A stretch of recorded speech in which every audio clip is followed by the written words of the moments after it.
जो आपकी मोहब्बत है ये भी अल्लाह पाक ने डाली है। मैं आपके साथ तशरीफ लाए हुए आपके पंजाब की टीम मोहतरम मियाँ असलम इकबाल साहब और मोहतरम मियाँ हम्माद अजहर साहब, उनको भी खुश आमदीद कहता हूं। अब मैं चाहता हूं ऐसा नारा लगाएं जिससे महसूस हो कि इस वक्त पाकिस्तान का सबसे बड़ा लीडर, जिसे उलमाओ मशाइख और अवाम की दुआएं हासिल हैं, वो आपसे खिताब करने लगा है।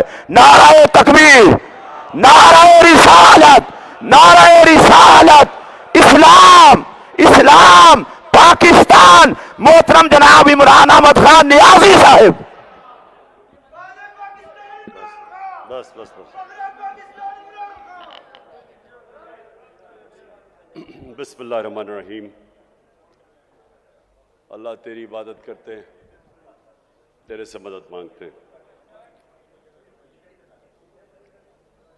जनाब पीर सैयद मुनव्वर हुसैन शाह साहब, मैं आपका और अपने सारे मोअज़्ज़ज़ मशाइख जो सारे पाकिस्तान से यहाँ आए हुए हैं, मैं पहले तो आप सबको खुशामदीद कहता हूँ और मुझे खुशी है कि इस मौके पे मैं आप सबसे अपनी अब बातचीत भी कर लूँ और जो मेरे ख्यालात हैं अपने मुल्क के ऊपर वो भी आपके सामने रख लूँ। यहाँ बात नहीं करनी। सबसे पहले जी मैं ये वाज़े कर दूं कि मैं कोई इस्लाम का स्कॉलर नहीं हूं। मैं कभी भी अपने आप को कोई इस्लाम का आलिम नहीं समझा, लेकिन मैं एक वो इंसान हूं जिसने आहिस्ता आहिस्ता अपनी ज़िंदगी के तजर्बे से, और तजर्बा वो जो कि मेरी क्रिकेट की वजह से सारी दुनिया में मुझे फिरने का मौका मिला। मैंने अपनी यूनिवर्सिटी भी बाहर की और फिर कोई अपने 20-25 साल ज़िंदगी के आधा वक्त पाकिस्तान गुजारता था और आधा मुल्क से बाहर गुजारता था क्रिकेट की वजह से। तो मैंने अपनी ज़िंदगी के तजर्बे से और दुनिया को स्टडी करते हुए मैं अपने दीन की तरफ आहिस्ता आहिस्ता आता गया। और मैं जो बातें करता हूं वो मैं एक स्कॉलर की हैसियत से नहीं करता। वो इंसान जो अपने आप को बड़ा खुशकिस्मत समझता है कि अल्लाह एक अपना कभी किसी के ऊपर खास करम करता है तो उसको वो ईमान दे देता है। अल्लाह का जो सबसे बड़ा तोहफा, मैं अपने बेटों को भी ये बताता हूं कि अगर किसी जो सबसे बड़ी नेमत अल्लाह किसी को दे सकता है वो है ईमान की। बोलना नहीं है, वो है ईमान की। अगर ईमान इंसान को दे देता है, मेरी नजर में, फिर से मैं एक स्कॉलर नहीं अपनी हैसियत से बात कर रहा हूं, वो इंसान को आजाद कर देता है। जो ईमान है वो सच्चा ईमान है ही वो जो एक इंसान को आजाद कर देता है। क्योंकि वही जब आप ला इलाहा इल्लल्लाह, आपके दिल में जब अल्लाह ईमान डाल देता है उसका मतलब ही कुछ और हो जाता है। बनिस्बत के हम दुनिया में मैंने बड़े मुसलमान देखे हैं, कलमा भी पढ़ते हैं, लेकिन वो उनको आज़ाद नहीं करता। कुरान की एक मैंने आयत पढ़ी थी कि ईमान वाला आदमी ईमान वाले आदमी को पहचान लेगा। वो कैसे पहचानेगा? मेरी नज़र में वो आज़ाद हो जाते हैं, वो अपनी नफ्स पे काबू पा जाते हैं, उनके खौफ दूर हो जाते हैं, वो लालच को कंट्रोल कर लेते हैं, पैसे को इस्तेमाल करना सीखते हैं, पैसे से इस्तेमाल नहीं होते। सबसे बड़ी बात कि वो सिवाय अल्लाह के किसी के सामने नहीं झुकते। जो खौफ का बुत मेरी नज़र में, मेरी ज़िंदगी के तजर्बे में, जो अल्लाह ने इंसान को अशरफुल मखलूक़ात बनाया, अजीम मखलूक, वो इसलिए अपनी परवाज नहीं कर सकता, सबसे बड़ा जो बुत जब वो नहीं तोड़ता वो है खौफ का बुत। मरने से मैं डरता हूं, मैं जालिम के सामने नहीं खड़ा होता, मैं नौकरी कर रहा हूं, मैं अपने ज़मीर के खिलाफ जाता हूं कि मेरी नौकरी ना चली जाए। मैं तो इसको भी शिर्क समझता हूं। जिधर आप अपने ज़मीर का सौदा करते हैं और राय हक से हटते हैं, मेरी नजर में तो वो भी शिर्क है। पैसे की पूजा करना, पता है कि मैं चोरी कर रहा हूं, करप्शन कर रहा हूं, लेकिन मैं हर चीज जस्टिफाई कर लेता हूं कि जी मेरे घर में पैसा नहीं था इसलिए चोरी कर रहा हूं। मैंने तो जिंदगी में लोगों को हर चीज को जस्टिफाई करता देखा है। कत्ल को भी वो जस्टिफाई कर देते हैं, करप्शन को, कत्ल को, झूठ को, जना को, सब कुछ जस्टिफाई इंसान कर सकता है। तो जो ईमान होता है वो इंसान को बदल देता है। वो असल में इंसान का जो किबला है वो सही किबला आ जाता है, उसका डायरेक्शन जिंदगी का बदल जाता है। वो बजाय दुनिया में रहने के वो अपनी आखिरत की फिक्र करनी शुरू कर देता है, और वो फिर उसका कैरेक्टर भी बदलना शुरू हो जाता है। कभी भी इंसान का कैरेक्टर नहीं बदलता मेरी नजर में, जब सिर्फ ईमान ही कैरेक्टर बदल सकता है इंसान का। तो ये मैं समझता हूं सबसे बड़ी नेमत है अल्लाह की। तो जब मैं वजीर आजम बना और मेरा ये सारी दुनिया का तजर्बा था कि वो मुल्क जो आगे निकल गए, जो तरक्की याफ्ता मुल्क हैं, जिधर हमारे यहां से पाकिस्तानी मरते हैं वीजा लेके उन मुल्कों में जाने के लिए, मैंने जब उन मुल्कों को स्टडी किया तो मेरे मोअज़्ज़ज़ मुशाइख, मैं इस नतीजे पे पहुंचा कि वो मदीना के रियासत के असूलों पे हमारे से ज्यादा करीब हैं। उधर अदल और इंसाफ का निज़ाम हमारे से बेहतर है, उधर उनकी मेरिट का निज़ाम बेहतर है, उधर इंसानियत का निज़ाम बेहतर है। फलाई रियासत, मैं आपको कई ऐसी रियासत बता सकता हूँ स्कैंडिनेविया में, और अगर आप कभी कभी पाकिस्तानी मिले उधर से तो उनसे पूछें कि इंसानियत क्या होती है। हमारे तो नबी सल्लल्लाहु अलैहि वसल्लम ने तब तकरीबन 1500 साल पहले दुनिया की सबसे पहली फलाई रियासत बनाई थी। उससे पहले तो कोई फलाई रियासत नहीं थी, बादशाह थी, ताकतवर के पास सब कुछ था, कमजोर के पास कुछ नहीं था। जो इंसानी निज़ाम और जो जानवरों के निज़ाम में फ़र्क क्या है? जानवरों के निज़ाम और इंसान में क्या फ़र्क है? मेरी नज़र में जो अल्लाह ने अपने सारे पैगंबर भेजे थे, लाख से ज़्यादा, वो सारे एक ही पैगाम देने आए थे कि जानवरों की जो जानवरों की बस्ती होती है उसमें इंसाफ नहीं होता, उसमें जिसकी ताकत उसके पास सब कुछ है, कमजोर के कोई हैसियत नहीं होती उसमें, और वहां इंसानियत नहीं होती। जो कमजोर होता है वो भूखा मर जाता है। वहां जो इंसानी निज़ाम होता है, इंसानी निज़ाम फर्क ही इन दो खास चीज़ों पे होता है कि वहाँ इंसानियत होती है, वहाँ रहम होता है, और फिर उधर अदल और इंसाफ होता है। ये दो बुनियाद हैं जो फ़र्क करती है हमें जानवरों से। और सारे अल्लाह के पैगंबरों का बुनियादी पैगाम होता ही है। तो हमने जो मगरब में रियासतें देखी, मुझे अफसोस से कहना पड़ता है कि मैंने पाकिस्तान में तो नहीं देखा वैसी इंसानियत, मैंने तो यहाँ वैसा इंसाफ नहीं देखा। मैंने तो मेरिट भी इंसाफ का हिस्सा है कि जो मेहनत करता है उसको उसका हक मिलना चाहिए, मैंने तो यहाँ नहीं देखा। आप देख लें, आपके ख़ानदानी ये जो दो पार्टीज़ हैं, दो ख़ानदान हैं, वो इनके ख़ानदान के अलावा कोई ऊपर ही नहीं आ सकता। ये तो मदीना की रियासत आप स्टडी करें, जो मेहनत करता था, जो अच्छे काम करता था, वो ऊपर चला जाता था। सलमान फारसी की मिसाल देते हैं, तो बाहर से आया था, उसको उन्होंने क्योंकि उसमें काबिलियत थी उसको ऊपर आना पड़ा, मेरिटोक्रेसी थी, वो इंसाफ का हिस्सा है। हमारे मुल्क में देख लें कितनी मेरिटोक्रेसी है। मैंने कह दिया कि आर्मी चीफ को मेरिट पे आना चाहिए, मुसीबत पड़ गई सारी जगह। तो यह हमारे मसला ये है कि मेरिट का मतलब ही नहीं हमें समझ। आप अगर दुनिया में मुकाबला कर लें, जिस माशरे के अंदर इंसाफ और मेरिट होता है वो आगे निकल जाएगा उस माशरे से जिसमें मेरिट नहीं होता। 2 क्रिकेट टीम चले, मैंने क्रिकेट में 20 साल दुनिया में इंटरनेशनल क्रिकेट खेला। एक क्रिकेट टीम मेरिट पे सेलेक्ट होती है, दूसरी सिफारिशों की होती है।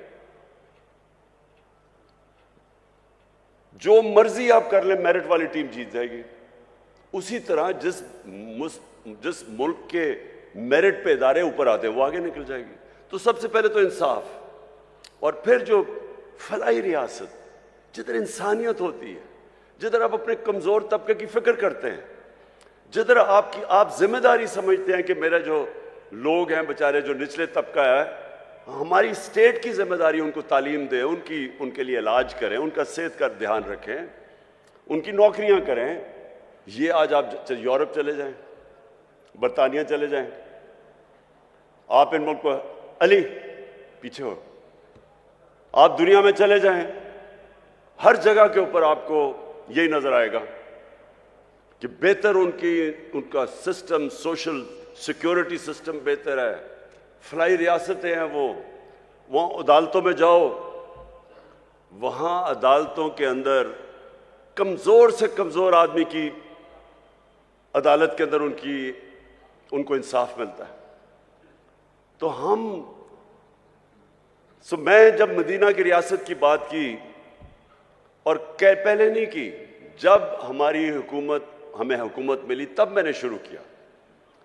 तो ये मैंने लोगों को समझाने की कोशिश की कि देखें, जो वो असूल थे जिसके ऊपर मेरे नबी सल्लल्लाहु अलैहि वसल्लम ने मदीना की रियासत खड़ी की थी, क्यों अल्लाह हमें हुक्म करता है कि नबी की सुन्नत पे चलो? क्यों उसका हुक्म है? हमारी बेहतरी के लिए। अल्लाह को तो बेनियाज है, अल्लाह को तो आप फायदा नुकसान नहीं पहुंचा सकते, लेकिन ये हमारी बेहतरी के लिए कि अगर हम उनकी सुन्नत पे चलेंगे तो हमारी बेहतरी होगी। क्योंकि मदीना की रियासत में, ये भी हमारे लोगों को नहीं पता, दुनिया की तारीख का सबसे बड़ा वो इनकलाब था। दुनिया की तारीख में इतनी बड़ी तब्दीली नहीं आई। 622 और 632 के बीच में वो लोग जिनकी कोई हैसियत नहीं थी, वो दुनिया के लीडर्स बन गए। तारीख का हिस्सा है, ये भी हमारे लोगों को नहीं पता। 10 सालों के अंदर सिर्फ 1200 से 1300 लोग जंगों में मरे थे, दोनों तरफ। जो जंगों के अंदर दोनों तरफ कैजुअल्टीज हुई थी वो 1200 से 1400 थी।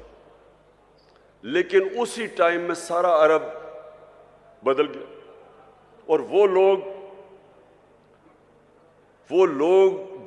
जिस तरह उन्होंने दुनिया की लीडर्स बन गए, फिक्री इनकलाब आया था। तो वो क्या चीजें थी, वो उन्होंने हमारे नबी सल्लल्लाहु अलैहि वसल्लम ने किस तरह उनको चेंज किया, उनका कैरेक्टर कैसे बदला, ये हमारे लोगों को नहीं पता आज। मैंने इसलिए रहमतुल लिल आलमीन अथॉरिटी बनवाई, बड़े बड़े आलम को हमने ऊपर बैठाया, हमने कहा करिकुलम डेवलप करो, स्कूल के बच्चों को सीरत नबी सिखाओ, 8, 9 और 10 क्लासेस के अंदर कोर्स स्पेशल डेवलप करो, यूनिवर्सिटीज के अंदर रिसर्च करवाओ, कॉलेजेस के अंदर डिबेट्स हो, पता चले हमारे नौजवानों को कि क्या इतना बड़ा इनकलाब कैसे आया था, कैसे दुनिया मुसलमानों ने ट्रांसफॉर्म कर दी थी। 1000 साल तक मुसलमान दुनिया की सबसे बड़ी पावर थे। वो क्या चीज थी? क्यों ऊपर, फिर मुसलमान जब ऊपर भी गए फिर नीचे क्यों आए? इकबाल ने जो शिकवा और जवाब शिकवा लिखा, क्या कहने की कोशिश कर रहा था कि हम ऊपर क्यों गए और फिर हमने क्या, वही मदीना के रियासत के उसूलों से पीछे हटे, हम नीचे आ गए। और आज हम फिर कैसे अपने लोगों को ऊपर ला सकते हैं? इसलिए हमारी कोशिश थी कि ये अथॉरिटी बना के हम सारे मुल्क के अंदर लोगों को समझाएं, अपने यूथ को, नौजवानों को, फिर उनका कैरेक्टर बिल्डिंग करें। इस वक्त हमारे बच्चों के ऊपर जो प्रेशर है, मैं अपने मोअज़्ज़ज़ मशाइख आप सबके सामने कह रहा हूं, मोबाइल फोन ने दुनिया बदल रहा है। मोबाइल फोन के ऊपर जिस तरह का मटेरियल आज है, इंसानी तारीख में बच्चों के पास इस तरह की चीजें नहीं है। पोर्नोग्राफिक मटेरियल है, हर किस्म का गंद है, फायदा भी है, इल्म भी है, लेकिन दूसरी तरफ हर किस्म का उसमें एक्स रेटेड मटेरियल है जो बच्चों को कभी इंसानी तारीख में बच्चों को ये चीजें नहीं देखती थी। अगर अब हम अपने बच्चों की तरबियत ना करें, और मैं समझता हूं कि तरबियत हो ही एक तरह सकती है कि हम सीरत नबी से बच्चों को पढ़ाएं, उनका कैरेक्टर बिल्डिंग करें। एक चीज है जिस तरह हम अपने बच्चों को बस बच्चों को अभी से उनकी तैयारी करवाएं अपनी हिफाजत करने के लिए कि जिस तरह का ये है। और मैं आपको बता रहा हूं, मैं जब प्राइम मिनिस्टर था, मैंने जब आईजीज को बुलवाया, उनसे पूछा कि बताएं कौन सी जुर्म तेजी से बढ़ रहे हैं। तो हमारे ज़माने जब मैं 4 साल पहले की बात कर रहा हूं, तो जो सेक्स क्राइम्स हैं ये तेजी से बढ़ रही है पाकिस्तान में। बच्चों से जो ज्यादती हैं वो बढ़ रही हैं, और वो इसकी बहुत बड़ी वजह मोबाइल फोन है। लेकिन हमें अब अपनी बच्चों की तरबियत की जरूरत है। और मैं फिर से कहता हूं कि एक ही तरीका है, हम अपने बच्चों का कैरेक्टर बिल्डिंग कर सकते हैं सीरत नबी से। और मैं दूसरी बात कहता हूं कि देखें, मुझे बार बार कहा जाता है कि आप बड़ी जिद्दी हैं, आप कि आप ये नहीं करिए, जो लोगों ने करप्शन की हुई है बस इनको छोड़ दें, इनको माफ कर दें, इनके ऊपर ना बात करें, मुल्क का सोचें। मुझे बड़े बड़े, जो मैं हुकूमत में भी था तो मुझे प्रेशर पड़ता था कि जी एनआरओ दे दो इनको। देखें, ये भी आपके लिए बहुत ज़रूरी है कि मेरे जो मोअज़्ज़ज़ मुशाइख हैं, आपको लोगों की तरबियत करनी चाहिए। देखें, हमारे नबी सल्लल्लाहु अलैहि वसल्लम रहमतुल आलमीन थे, उनसे ज़्यादा रहम करने वाला इंसान नहीं था, जिसको अल्लाह ने कहा कि सारी दुनिया के लिए रहमत बन के आए, मुसलमान हो या नहीं हो। लेकिन उनको जो सबसे ज़्यादा रहमत करने वाले इंसान थे, रहम करने वाले इंसान थे, जब फतह मक्का हुई उन्होंने उन सारे कुफार को माफ़ कर दिया जिन्होंने मुसलमानों पे बड़ा जुल्म किया था, उनके ऊपर हर किस्म का तशद्दुद किया था, उनको हिजरत करनी पड़ी, उनके जिस तरह की मुश्किलात का सामना करना पड़ा। तो जब फतह मक्का हुई तो उनको बदला तो लेना चाहिए था, लेकिन रहमतुल्लिल आलमीन ने सबको माफ कर दिया। लेकिन जब उनके पास एक आदमी आया और कहा कि देखें जी, ये कुरैश की लड़की ने चोरी की है, ये कुरैश की लड़की है, इसको माफ कर दें, तो तब उन्होंने कहा कि मेरी बेटी भी अगर चोरी करेगी उसको भी माफ नहीं किया जाएगा। यानी जिधर चोरी, आप जिस दिन चोरी को माफ करना शुरू कर दें, आप अपना माशरा तबाह कर देते हैं।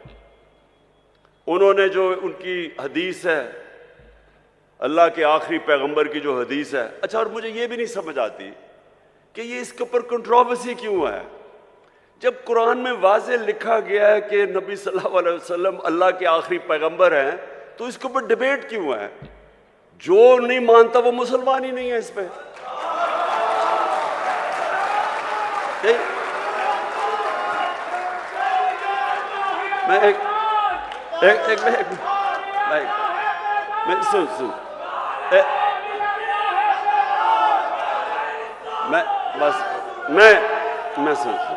मैं सिर्फ ये कह रहा हूं कि ये बार बार के जी वो फलाना कायदियानी है, किसी के ऊपर भी उंगलियां उठाई जाती हैं। मैं सिंपल बात कर रहा हूं, जिसने भी कुरान पढ़ी हुई है उसमें ये चीज तो वाज़ेह है ना कि मोहम्मद मुस्तफ़ा नबी सल्लल्लाहु अलैहि वसल्लम अल्लाह के आखिरी पैगंबर है, वाज़ेह ही है। तो इसके ऊपर तो डिबेट ही नहीं है। हम ऐसे कि कभी किसी के ऊपर उंगली उठाते हैं। अच्छा, तो मैं ये अब आपको देखें, ये बहुत जरूरी है हम सब के लिए ये जो वक्त है इस वक्त पाकिस्तान में, ये बहुत अहम वक्त है। वक्त क्या है कि हमारे मुल्क के ऊपर बैरूनी साजिश करके इस मुल्क के वो नामवर डाकुओं को ऊपर बिठा दिया गया है जो 30 साल से चोरी कर रहे हैं। मुल्क आते हैं, हुकूमत करते हैं, मुल्क को लूटते हैं, वापस बाहर चले जाते हैं, फिर एनआरओ लेके फिर वापस आते हैं, फिर चोरी शुरू कर देते हैं, फिर बाहर चले जाते हैं, पैसा मुल्क का बाहर ले जाते हैं। अब मुझे मैं सवाल ये पूछता हूं कि अगर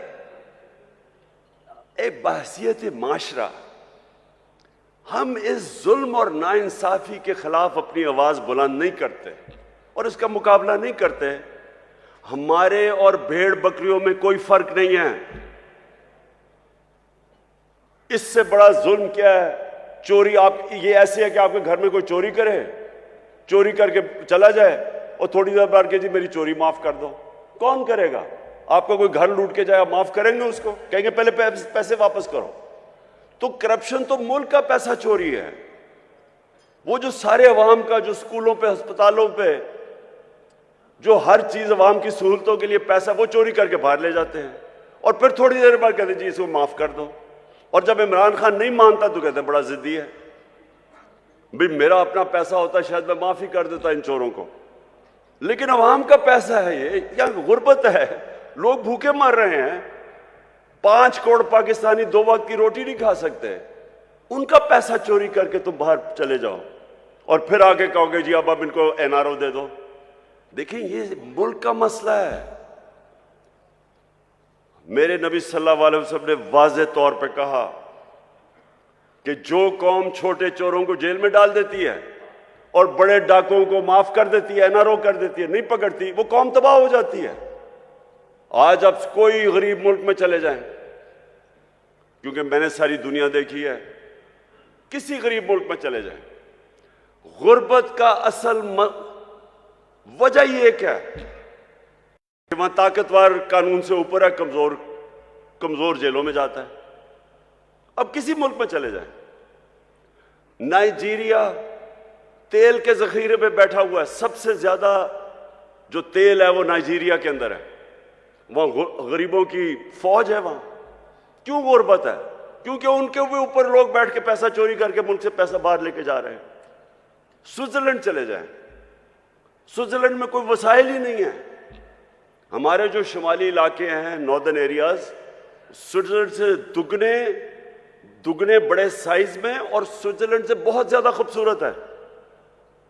वो मुल्क जिसके पास है ही कुछ नहीं सिवाय पहाड़ों के, वो दुनिया का सबसे खुशहाल मुल्क है, क्योंकि सबसे ज्यादा दुनिया के अंदर इंसाफ स्विट्जरलैंड में है, सबसे ज्यादा कानून की हुक्मरानी स्विट्जरलैंड में।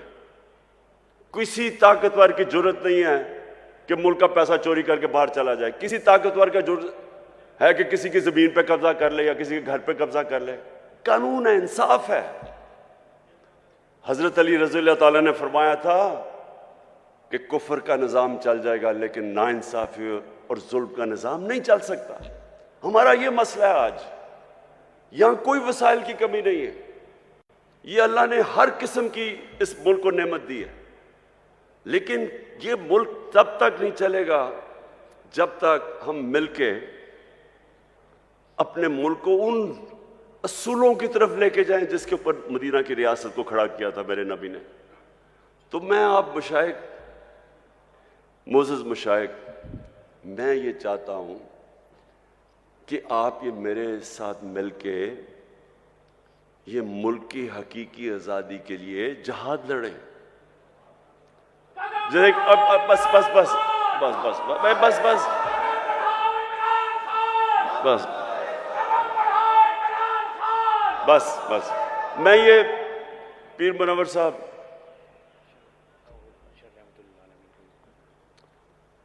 पीर मुनव्वर साहब, आपके बड़ों ने कायद आज़म की मदद की, उस सपोर्ट के बगैर पाकिस्तानी ना बनता। बहुत बड़ी ताकत मुशाइख की थी कायद आज़म के साथ। आज आप सबकी फिर ज़रूरत है कि जो पाकिस्तान के ऊपर इस वक्त किया जा रहा है, जो वारदात हुई है, कि बाहर से साजिश होती है, अमेरिकी हुक्म देता है कि हमारे एम्बेसडर को कि पाकिस्तान इमरान खान को हटा दो, और उसके बाद यहाँ सारे मिलके जो यहाँ के गद्दार हैं वो मिलके गवर्नमेंट गिरा देते हैं और फिर चोरों को ऊपर बैठा देते हैं। और अगर हम इसको तस्लीम कर जाते हैं तो हमें ये बड़ा वाज़ेह हो जाना चाहिए कि हम अपने मुल्क की मुस्तकबिल की कब्र खोद रहे हैं। इसलिए ये जो आने वाले दिन हैं, इसमें आप सबको अपनी ड्यूटी देनी पड़ेगी अपने मुल्क के लिए। मैं सिर्फ आपसे ये चाहता हूं कि लोगों को कम से कम नबी सल्लल्लाहु अलैहि वसल्लम की सीरत और सुन्नत के तहत लोगों को अब जगाना शुरू करें। उनकी सब कुछ उन्होंने जो असूल बनाए हुए हैं कि मुल्क चलता कैसे है, अदल और इंसाफ क्या होता है, इंसानियत क्या होती है, वो आप लोगों को आपको ज़रूर तबलीग करनी चाहिए इस वक्त, क्योंकि ये टाइम नहीं है। हम बड़ी तेज़ी से नीचे जा रहे हैं। अभी शहबाज शरीफ ने जाके अमेरिका में माफिया मांगी है कि जी खुदा के वास्ते हमें पैसा दे दो, नहीं तो हमारा मुल्क तबाह हो जाएगा। सोचे इतनी मेहनत करके साजिश करके 5 महीने पहले गवर्नमेंट आती है, आज सारी अमेरिकनों को वहां जाके कह रहा है कि जी खुदा के वास्ते हमारी इमदाद कर दो, नहीं तो मुल्क का दिवालिया निकल गया, नहीं तो हम अपने कर्जे नहीं वापस कर सकते। सवाल तो इनसे ये पूछना चाहिए कि आपके सारे पैसे अरबों डॉलर सारी दुनिया को पता है बाहर पड़े, मुल्क के लिए पैसे मांग रहे हो, अपना पैसा बाहर रखा हुआ है, दूसरों को कह रहे हो कि मुल्क में पैसा लेके आओ और अपना पैसा बाहर ले गए हो। तो मैं आखिर में सबसे अभी से ही मैं अपनी हुकूमतों को, 4 हमारे पास हुकूमतें हैं, गिलगित बल्तिस्तान, आज़ाद कश्मीर, पख्तूनख्वा और पंजाब, इंशाअल्लाह हमने पिछले साल भी और इस साल भी भरपूर तरीके से 12 रबीउल अव्वल बनाएंगे। और जब हम 12 रबीउल अव्वल बनाएंगे तो इसी में अपने नौजवानों को नबी सल्लल्लाहु अलैहि वसल्लम की सीरत से भी आगाह करेंगे और इंशाअल्लाह उनके कैरेक्टरों को ऊपर उठाएंगे।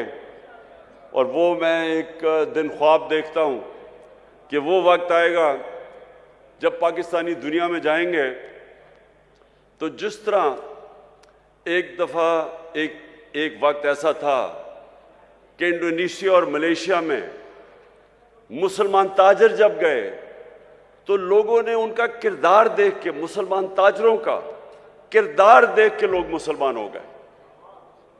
इंशाअल्लाह वो भी दिन आएगा जब हमारा पाकिस्तानियों का किरदार देख के लोग इस्लाम की तरफ आएंगे। पाकिस्तान जिंदाबाद।